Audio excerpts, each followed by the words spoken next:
저희 남편은 집에서 버려진 자식이었지만 독립해서 사업을 하면서 크게 성공한 편이었죠. 저는 그냥 평범한 가정에서 자랐어요. 그리고 결혼 전까지 열심히 일을 하면서 살았죠. 그러다가 27살에 남편을 만나게 되었습니다. 결혼 후에도 일을 하다가 아이를 가지게 되어 퇴사를 하고 가정주부로 만족하는 삶을 살고 있었고, 그렇게 아이도 2명 낳고 행복하게 살아가던 도중 저와 고등학교 때부터 친했던 친구인 현정이가 많이 힘들다는 사실을 알게 되었어요. 현정이는 22살이라는 어린 나이에 아이를 가지게 되어 결혼을 하게 되었는데, 알고 보니 15년 동안 남편이라는 자식한테 맞고 살았더군요. 원래 아이한테는 손을 대지 않았었기에 애가 성인이 될 때까지만 참고 버티려고 했다고 합니다. 그런데 애한테까지 손찌검하는 것을 보게 되었다고 해요. 그래서 화가 난 제 친구는 남편이 잠깐 집에서 나간 사이 무작정 짐을 싸서 아이를 데리고 도망을 쳤다고 하더군요. 그렇게 수중에 있던 돈으로 며칠 숙박을 했지만 돈이 그렇게 많이 있지 않았던 현정이는 며칠을 고민하다가 저에게 연락한 것이었습니다. 저는 듣자마자 지금까지 왜 혼자 그렇게 끙끙 앓고 있었냐고, 미리 알아차리지 못한 내가 너무 미안하다고 하며 돈을 넣어줬죠. 남편이 퇴근하고 현정이의 상황을 말해주니 이렇게 힘들 때에는 서로 도와주면서 살아야 한다면서 돈 받을 생각을 하지 말고 도와주자고 하면서 먼저 말을 해주더라고요. 그래서 돈을 더 주고 이혼 과정도 도와주었어요. 저에게 평생 고마워하며 살겠다고 잊지 못할 은혜를 받았다고 했어요. 그렇게 현정이는 남편과 깨끗하게 이혼을 한 뒤 아들과 함께 잘 살고 있었고 간간히 연락을 하며 소식을 주고받았죠. 그런데 7년 정도 지나고 남편의 사업이 기울어지기 시작했습니다. 처음에는 남편이 티를 내지 않아서 몰랐었지만 혼자 버티고 버티다가 이제는 불가능하다고 생각했는지 저에게 털어놓더군요. 결국 사업은 폭삭 내려앉게 되었고 저희는 빚을 갚고 아이 2명과 저희 부부가 함께 살기 위한 작은 집을 얻기 위해 주변 사람들과 가족들에게 손을 내밀었어요. 시댁에서 버린 자식이었던 남편이 망가지게 되니 돈 한 푼도 주지 않으셨고 결국 저희는 친정에 들어가서 살게 되었습니다. 그 상황을 남편과 함께 헤쳐나가기 위해 저도 함께 일을 하기 시작했습니다. 마트에서도 일해보고 편의점 일, 가게 주방 등 제가 일할 수 있는 곳이면 어디든 가서 일을 했어요.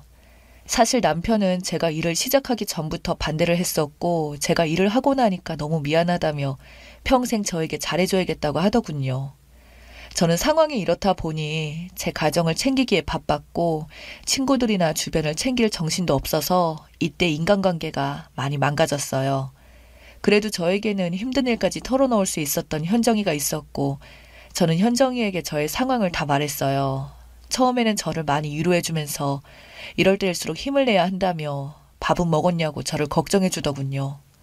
그런데 항상 연락을 주고받던 현정이에게 그날 이후로 점점 연락이 뜸해지는 겁니다. 서운하긴 했지만 요새 바쁜가 보다 생각하고 그냥 별 생각을 하지 않았어요. 그러다가 어느 날 오랜만에 쉬는 날이 생기고 애들한테 남편이 다 약속이 있다고 해서 현정이한테 전화를 걸었어요. 현정아 뭐해? 요새 우리 연락이 뜸한 것 같아서 오랜만에 우리 만날까? 나 바빠. 아 그래? 그럼 다음 주 어때? 바쁘다니까 내가 그쪽으로 갈까? 왜 이렇게 눈치가 없니? 만나기 싫다고. 그만 연락 좀 해. 너만 보면 내가 힘들었던 시절이 떠올라서 숨을 못 쉬겠더라고. 지금까지 제가 도와준 것 때문에 어쩔 수 없이 보고 지냈는데 이제 그만하자며 연락 그만해달라고 하고는 끊어버리더라고요. 그 문제로 지금까지 그렇게 생각할 줄 몰랐다고 진작 말하지 그랬냐고 하니까 저를 차단하겠다며 문자도 보내지 말라고 하는 겁니다.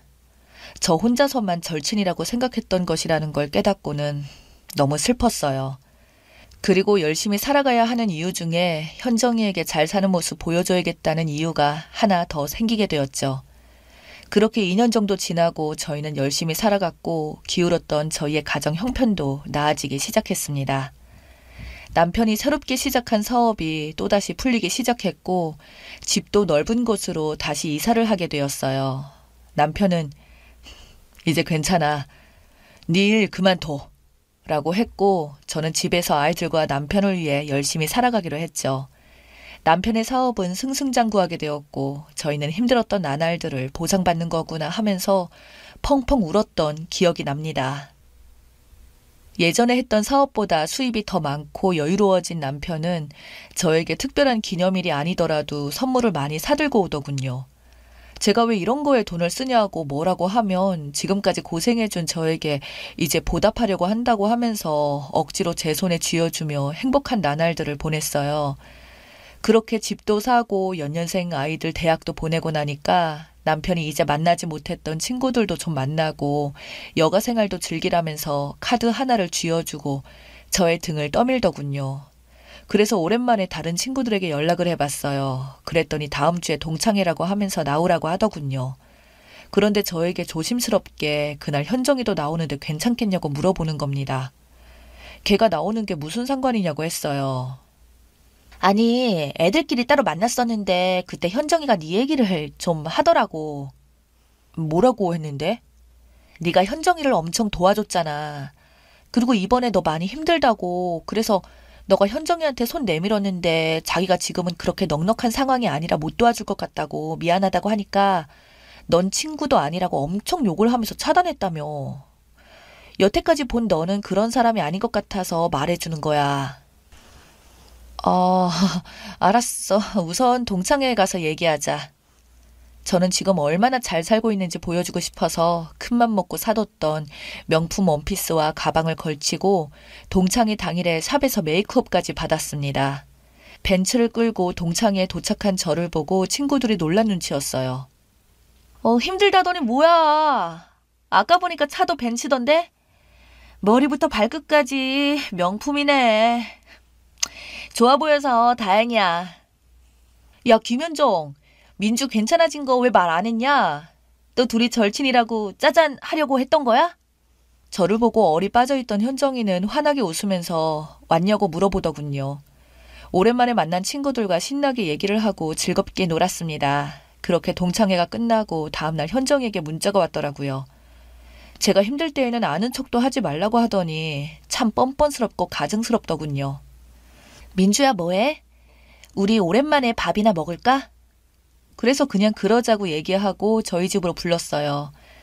약속 시간이 다가오고 현정이가 저희 집으로 오게 되었습니다. 어머, 집이 참 예쁘다. 먼저 밥부터 먹자 라고 한 뒤 저희는 식탁에 앉아서 밥을 먹기 시작했어요. 그런데 갑자기 현정이가 저를 걱정했다고 말을 하더군요. 그래도 좋아 보여서 다행이다. 나 많이 걱정했어. 네가 이렇게 흔쾌히 나랑 밥 먹겠다고 해줘서 너무 좋더라. 우리 예전처럼 돌아갈 수 있는 거 맞지? 진심으로 물어보는 거야. 아직도 가만히 생각해보면 그때 그랬으면 안 됐었어. 저도 알잖아. 민석이 혼자 키우면서 버거운 일 많은 거. 이렇게 말하면서 울상인 표정을 짓더라고요. 아, 그래. 그래서 애들한테 내가 나쁜 년이다 라고 말하고 다닌 거야? 내가 이제 좀 사는 것 같으니까 나한테 다시 들러붙은 거고? 야, 너 말을 뭐 그렇게 해. 아니, 난 이제 좀 풀어보자고 온 건데. 참 뻔뻔하다. 원래 사람이 힘들 때 누구를 옆에 두어야 하는지 알게 된다더니 확실히 알게 됐네요. 너 그럼 오늘 대체 왜 만나자고 한 거야? 하면서 자리를 박차고 일어나길래 제가 일어나서 힘으로 의자에 다시 앉혔어요. 짜증을 내면서 일어나려고 하더니 제 표정을 봤는지 순순히 다시 앉더라고요. 양심이 있는 거야? 내가 그때 얼마나 힘들었는지, 무슨 감정으로 그 시기를 살아갔는지 아니? 네가 어떻게 나한테 그렇게 말할 수 있어? 나도 어쩔 수 없었어. 네가 그런 얘기를 하니까 나도 힘들었을 때 생각이 계속 나고 힘들어서 미칠 것 같았다고. 그럼 내가 다시 잘 사는 거 본 뒤에 연락을 하지 말았어야지. 그냥 잘 사는구나, 다행이다 하면서 넘어갔어야 하는 거 아니야? 대체 무슨 생각인 거야? 그래, 이렇게 된 김에 말할게. 솔직히 너 마음 약하지 않아? 내가 힘들다고 하면 돈도 주고 도와줬는데 지금이라고 뭐 달라졌겠어? 그래서 국물이라도 떨어질 것 같아서 다시 연락했지. 진심으로 말하는 거야. 라고 하면서 현정이가 앉아있던 의자를 손으로 힘껏 밀어버렸어요. 의자는 넘어가고 화를 내면서 벌떡 일어나더군요. 그러면서 미쳤냐면서 손을 올리려고 하는 거 제가 먼저 현정이의 머리채를 잡고 던져버렸어요. 너 다시는 나한테 연락하지 마. 그리고 내 눈앞에 띄지 마. 다시 내 앞에 나타나면 네 삶은 물론이고 네 아들 손주 인생까지 다 망쳐버릴 테니까. 내가 다시 일으켜준 너의 짐 내가 다시 망가뜨려도 할 말 없지 않겠어? 이제 볼 일 없으니까 꺼져. 그랬더니 가방을 들고는 벌벌 떨면서 나가더군요. 사실 이 정도만 해도 애가 정신을 차렸을 줄 알았는데 몇 주가 지나고 남편에게서 어이없는 말을 들었습니다. 남편은 현정이가 저와의 사이가 멀어진 것도 모르고 있었기 때문에 현정이에게서 온 연락을 의심 없이 받았다고 해요. 그리고 현정이는 오랜만에 만나자고 하면서 자기가 식당은 미리 예약해뒀다고 하며 민주한테는 제가 말했으니까 따로 말씀 안 하셔도 돼요. 저랑 같이 차 타고 가기로 했었거든요. 그래서 남편은 그 시간에 맞춰 그 자리에 가게 되었다고 합니다. 그 식당은 모든 자리가 예약제로 되어 있는 한정 식당이었다고 해요. 근데 식사 자리에 가보니 저는 없고 현정이만 앉아 있었고 남편에게 민주는 화장실에 잠깐 갔다고 하는 말을 듣고 자리에 앉았다고 합니다. 시간이 5분 정도 지나고 제가 오지 않길래 이상해서 폰을 들어서 저한테 연락을 하려고 했다고 하네요. 그런데 갑자기 자기 옆에 와서는 전화를 못하도록 폰을 뺐고 갑자기 안 하던 짓을 시도했다는 겁니다. 그래서 남편이 뭐 하는 짓이냐고 화를 냈더니 민주보다 자기가 낫지 않냐며 그냥 가볍게 즐겨보자더군요. 화가 난 남편은 그 즉시 자리를 빠져나왔고 집에 오자마자 저에게 얘기를 해줬던 것이었습니다. 인연이 정신을 제대로 차리지 못했다는 생각이 들었죠. 그 다음날 제가 현정이 집에 찾아가서 무작정 문 열어줄 때까지 초인종을 눌렀습니다. 그랬더니 10분 뒤에 문을 열어주더군요. 저는 인간 같지도 않은 것에게 말했어요. 야, 도른년아, 네가 인간이야?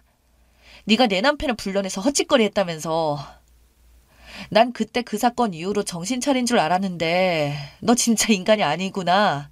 라고 했더니 무슨 오해가 있는 것 같은데 네 남편이 밥 먹자고 하길래 그냥 나갔을 뿐인데? 라고 하더군요. 참 어이가 없네. 내 남편 핸드폰 자동 통화 녹음되어 있어서 네가 먼저 전화한 거 다 듣고 왔는데 어디서 오리발이야. 정말 이대로 못 넘어가겠다. 너랑 나랑은 이제부터 친구가 아니고 원수야. 이렇게 둘이서 현관에서 말했었는데 화가 너무 나서 현정이를 밀치고 집 안으로 들어가서 엎어버렸습니다. 아들은 자취방에서 살고 있었기 때문에 혼자 살던 집이라 그런지 엎을 것도 없더군요. 그래서 책상도 다 뒤집고 주방 안에 있던 그릇들, 식기들 전부 다 꺼내서 깨트려 버렸어요. 처음에는 저를 말리던 현정이도 지 잘못을 알고 있는지 좀 말리다가 포기하고 그냥 바라만 보고 있더군요. 그리고 제가 제 눈에 띄지 않게 저 아래로 내려가서 혼자 고독사하라고 했습니다. 그리고 나와버렸어요. 한 달 뒤 그쪽 부근 부동산에 가서 물어보니 그 집 전세였는데 급하게 방 빼서 나갔다고 하더군요. 지금 현정이는 애들하고도 연락을 모두 끊고 혼자 어딘가로 내려가 사는 것 같았어요. 친구들한테 가끔 현정이 소식을 물어보면 자신들도 모른다고 연락이 끊겼다고 하더군요. 저는 이때 이 일로 인생 공부 제대로 했습니다. 제 자식들에게 친구를 너무 믿지 말라고 항상 말해주고 있습니다. 세상에서 제일 무서운 건 사람이라더니 제가 아닌 제 배경만을 원하는 사람이 있다는 것을 절실히 느꼈네요. 들어주셔서 감사합니다.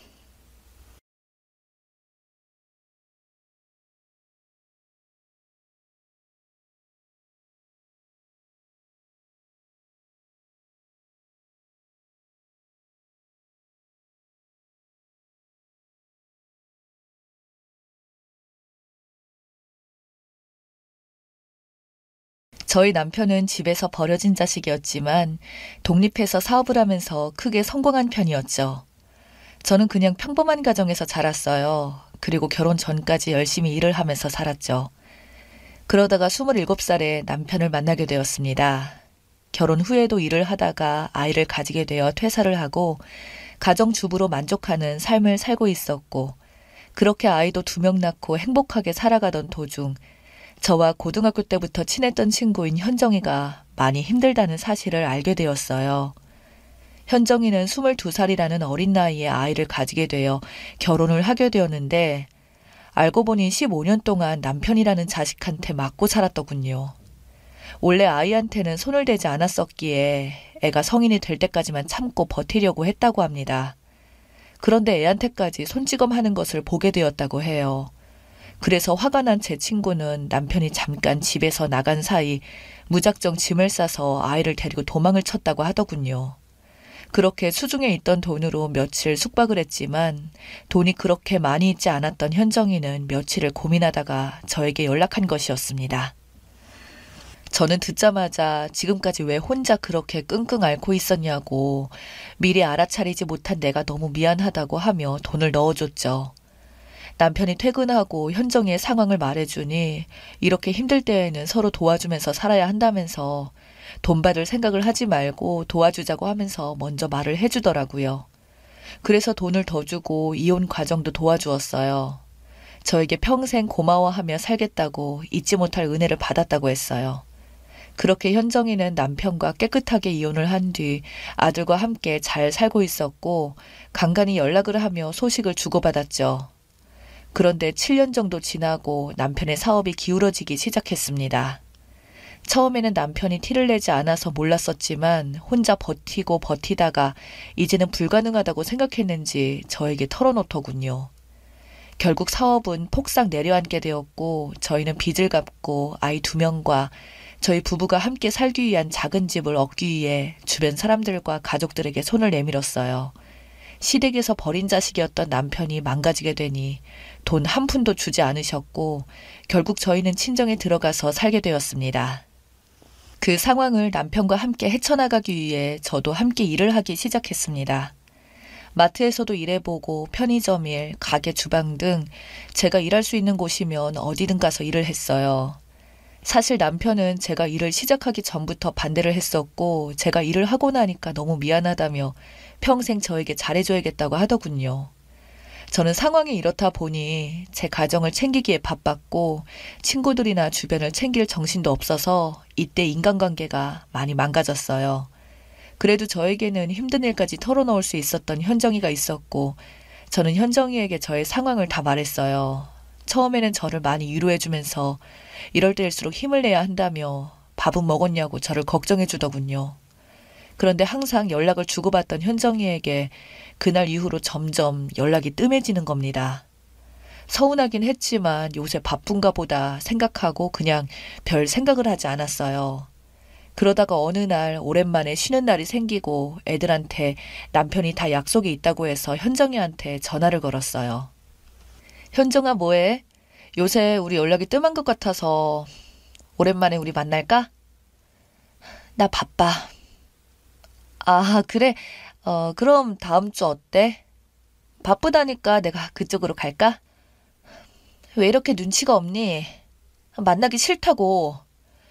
그만 연락 좀 해.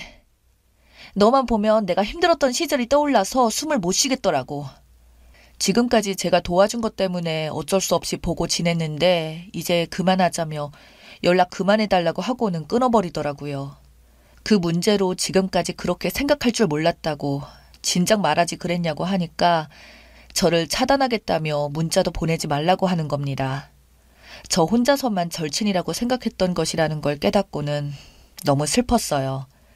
그리고 열심히 살아가야 하는 이유 중에 현정이에게 잘 사는 모습 보여줘야겠다는 이유가 하나 더 생기게 되었죠. 그렇게 2년 정도 지나고 저희는 열심히 살아갔고 기울었던 저희의 가정 형편도 나아지기 시작했습니다. 남편이 새롭게 시작한 사업이 또다시 풀리기 시작했고 집도 넓은 곳으로 다시 이사를 하게 되었어요. 남편은 이제 괜찮아. 네 일 그만둬. 라고 했고 저는 집에서 아이들과 남편을 위해 열심히 살아가기로 했죠. 남편의 사업은 승승장구하게 되었고 저희는 힘들었던 나날들을 보상받는 거구나 하면서 펑펑 울었던 기억이 납니다. 예전에 했던 사업보다 수입이 더 많고 여유로워진 남편은 저에게 특별한 기념일이 아니더라도 선물을 많이 사들고 오더군요. 제가 왜 이런 거에 돈을 쓰냐고 뭐라고 하면 지금까지 고생해준 저에게 이제 보답하려고 한다고 하면서 억지로 제 손에 쥐어주며 행복한 나날들을 보냈어요. 그렇게 집도 사고 연년생 아이들 대학도 보내고 나니까 남편이 이제 만나지 못했던 친구들도 좀 만나고 여가 생활도 즐기라면서 카드 하나를 쥐어주고 저의 등을 떠밀더군요. 그래서 오랜만에 다른 친구들에게 연락을 해봤어요. 그랬더니 다음 주에 동창회라고 하면서 나오라고 하더군요. 그런데 저에게 조심스럽게 그날 현정이도 나오는데 괜찮겠냐고 물어보는 겁니다. 걔가 나오는 게 무슨 상관이냐고 했어요. 아니, 애들끼리 따로 만났었는데 그때 현정이가 네 얘기를 좀 하더라고. 뭐라고 했는데? 네가 현정이를 엄청 도와줬잖아. 그리고 이번에 너 많이 힘들다고. 그래서 너가 현정이한테 손 내밀었는데 자기가 지금은 그렇게 넉넉한 상황이 아니라 못 도와줄 것 같다고 미안하다고 하니까 넌 친구도 아니라고 엄청 욕을 하면서 차단했다며. 여태까지 본 너는 그런 사람이 아닌 것 같아서 말해주는 거야. 어, 알았어. 우선 동창회에 가서 얘기하자. 저는 지금 얼마나 잘 살고 있는지 보여주고 싶어서 큰맘 먹고 사뒀던 명품 원피스와 가방을 걸치고 동창회 당일에 샵에서 메이크업까지 받았습니다. 벤츠를 끌고 동창회에 도착한 저를 보고 친구들이 놀란 눈치였어요. 힘들다더니 뭐야. 아까 보니까 차도 벤츠던데? 머리부터 발끝까지 명품이네. 좋아 보여서 다행이야. 야, 김현정. 민주 괜찮아진 거 왜 말 안 했냐? 또 둘이 절친이라고 짜잔 하려고 했던 거야? 저를 보고 얼이 빠져있던 현정이는 환하게 웃으면서 왔냐고 물어보더군요. 오랜만에 만난 친구들과 신나게 얘기를 하고 즐겁게 놀았습니다. 그렇게 동창회가 끝나고 다음날 현정이에게 문자가 왔더라고요. 제가 힘들 때에는 아는 척도 하지 말라고 하더니 참 뻔뻔스럽고 가증스럽더군요. 민주야 뭐해? 우리 오랜만에 밥이나 먹을까? 그래서 그냥 그러자고 얘기하고 저희 집으로 불렀어요. 약속 시간이 다가오고 현정이가 저희 집으로 오게 되었습니다. 어머, 집이 참 예쁘다. 먼저 밥부터 먹자 라고 한 뒤 저희는 식탁에 앉아서 밥을 먹기 시작했어요. 그런데 갑자기 현정이가 저를 걱정했다고 말을 하더군요. 그래도 좋아 보여서 다행이다. 나 많이 걱정했어. 네가 이렇게 흔쾌히 나랑 밥 먹겠다고 해줘서 너무 좋더라.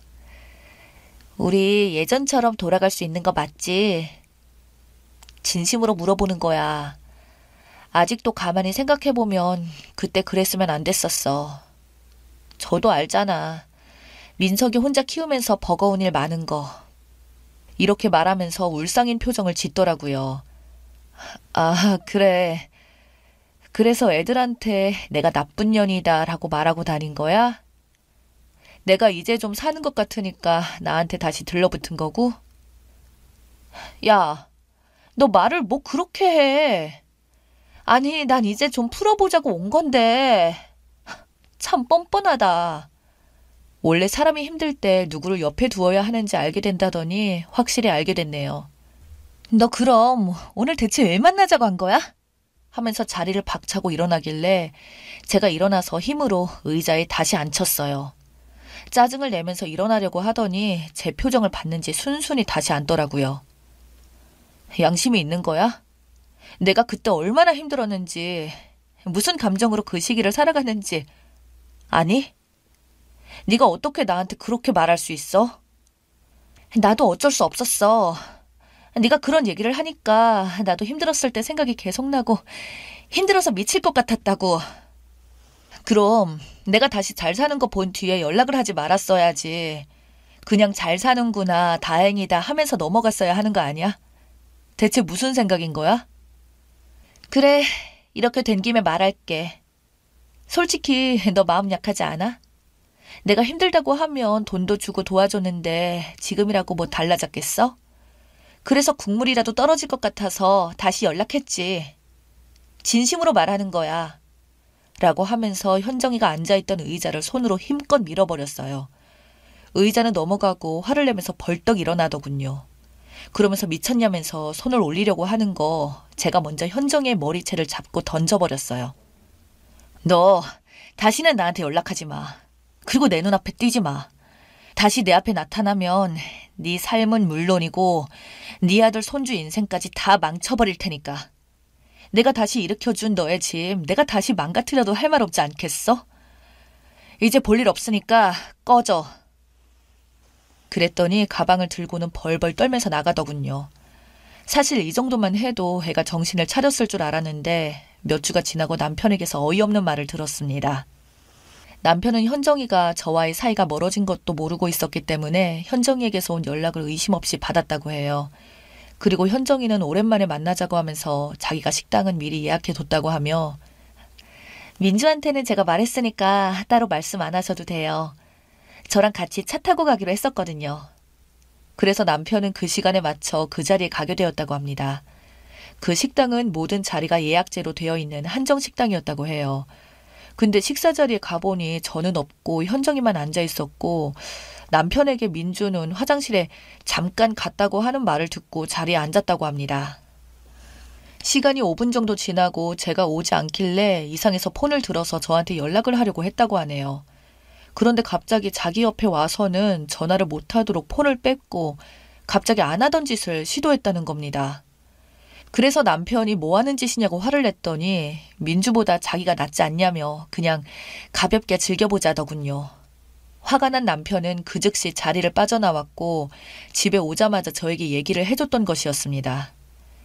인연이 정신을 제대로 차리지 못했다는 생각이 들었죠. 그 다음날 제가 현정이 집에 찾아가서 무작정 문 열어줄 때까지 초인종을 눌렀습니다. 그랬더니 10분 뒤에 문을 열어주더군요. 저는 인간 같지도 않은 것에게 말했어요. 야, 도른년아, 네가 인간이야? 네가 내 남편을 불러내서 헛짓거리 했다면서. 난 그때 그 사건 이후로 정신 차린 줄 알았는데 너 진짜 인간이 아니구나 라고 했더니 무슨 오해가 있는 것 같은데 네 남편이 밥 먹자고 하길래 그냥 나갔을 뿐인데? 라고 하더군요. 참 어이가 없네. 내 남편 핸드폰 자동 통화 녹음되어 있어서 네가 먼저 전화한 거 다 듣고 왔는데 어디서 오리발이야. 정말 이대로 못 넘어가겠다. 너랑 나랑은 이제부터 친구가 아니고 원수야. 이렇게 둘이서 현관에서 말했었는데 화가 너무 나서 현정이를 밀치고 집 안으로 들어가서 엎어버렸습니다. 아들은 자취방에서 살고 있었기 때문에 혼자 살던 집이라 그런지 엎을 것도 없더군요. 그래서 책상도 다 뒤집고 주방 안에 있던 그릇들, 식기들 전부 다 꺼내서 깨트려 버렸어요. 처음에는 저를 말리던 현정이도 지 잘못을 알고 있는지 좀 말리다가 포기하고 그냥 바라만 보고 있더군요. 그리고 제가 제 눈에 띄지 않게 저 아래로 내려가서 혼자 고독사하라고 했습니다. 그리고 나와버렸어요. 한 달 뒤 그쪽 부근 부동산에 가서 물어보니 그 집 전세였는데 급하게 방 빼서 나갔다고 하더군요. 지금 현정이는 애들하고도 연락을 모두 끊고 혼자 어딘가로 내려가 사는 것 같았어요. 친구들한테 가끔 현정이 소식을 물어보면 자신들도 모른다고 연락이 끊겼다고 하더군요.